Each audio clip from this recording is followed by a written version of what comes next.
ایک دن گھر سے آفس رکشے میں جا رہا تھا، اتفاق سے میری نظر رکشے کے شیشے پر پڑی جس پہ لکھا تھا یہ سب میری ماں کی دعا ہے۔ دیکھتے ہی ہنسی آ گئی اور پوچھا رکشہ چلانے کو اپنی ماں کی دعا کہہ رہے ہو؟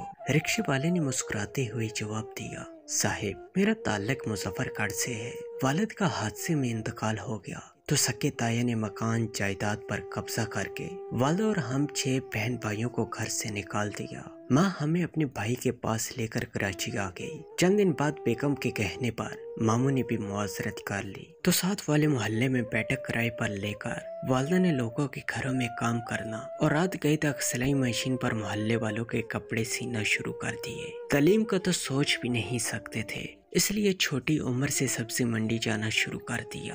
سبزی اور پھلوں کی لوڈنگ ان لوڈنگ کرواتے اور ٹوکری پر پھل فروٹ بیچتے نوجوان ہوئے، پھر کنڈکٹری شروع کر دی۔ اس فیلڈ میں استادوں اور ڈرائیوروں کی مار کھاتے کھاتے جوان ہوئے اور پھر کسی کا رکشہ چلانا شروع کیا۔ پیسے اکٹھے کیے، کمیٹی ڈالی، پھر قسطوں پر اپنا رکشہ لیا۔ اس کی قسطیں ختم ہوئی تو 2 رکشے قسطوں پر لیے اور بھائیوں کو بھی سبزی منڈی سے ہٹا کر ساتھ لگا لیا۔ تینوں بھائی مل کر کماتے رہے، والدہ سے سلائی مشین چھڑوائی، چھوٹے بھائی کو پڑھاتے رہے کہ جو ہم نہیں بن پائے اسے بنا دے۔ بھائی نے MBA کیا، اسے بینک میں نوکری مل گئی۔ اس نے جس ماہ بینک سے گاڑی لیز کروائی، اسی ماہ اپنی کولیگ سے شادی کی اور ہمیں چھوڑ کر چلا گیا۔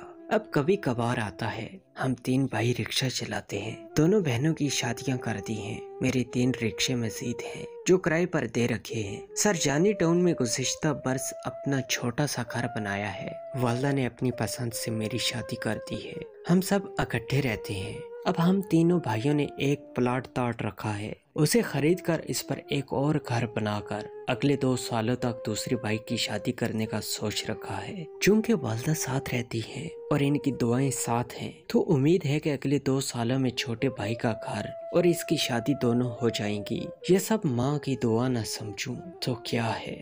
میرا باقی کا سفر خاموشی میں کٹا اور میں سوچتا رہا کہ مجھے اپنی والدہ کی دعا کے باعث جتنا زیادہ اللہ پاک نے بنا محنت کے دے دیا، اس سے کہیں کم کسی کو ان تک محنت کے بعد حاصل ہوا۔ اپنے ناشکرے پن پر ہزارہ بار توبہ استغفار کی۔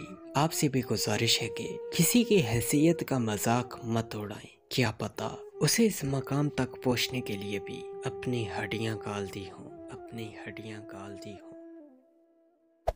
Hey there. Subscribe to my channel and also press this bell icon.